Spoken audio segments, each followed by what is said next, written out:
ليه الجفا يا أريش العين والصاد دامي عشقتك ليه قلبك شقاني مجروح صمتي فيك لكن فلا بد ما دام قلبي فيك دايم عصاني واجزم على الفراق واقولها جد واليا لمحتك صار صدي يعاني وسر سرى فيني على الفور يرتاد مجنون الليلة صرت أنا اليوم ثاني هذا الذي خلى بليلى تمرد ولجله غدا مجنون ذاك الزماني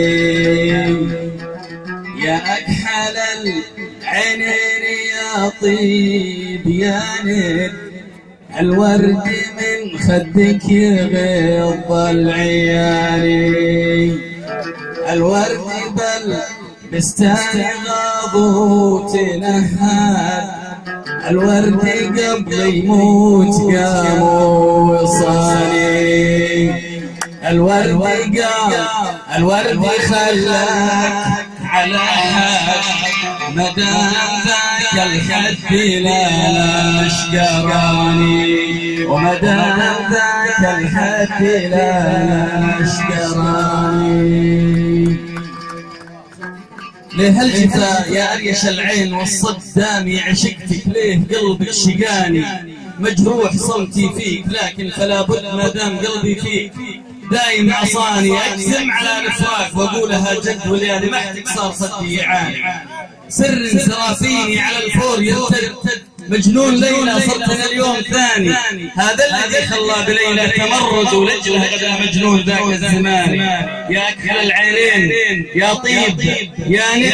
الورد من خدك يغض العيان يا الورد بلدستان غاض وتنهد الورد قبل يموت قام ووصاني الورد قال الورد خلك على حد مدام ذاك الحد للأشقراني.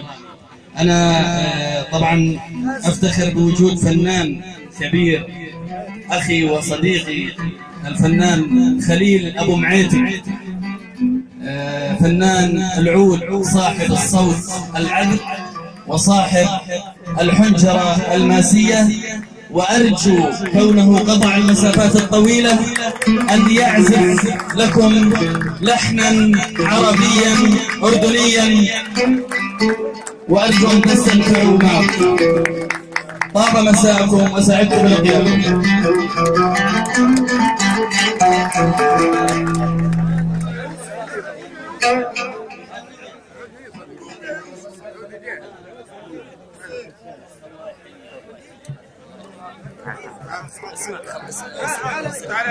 تعال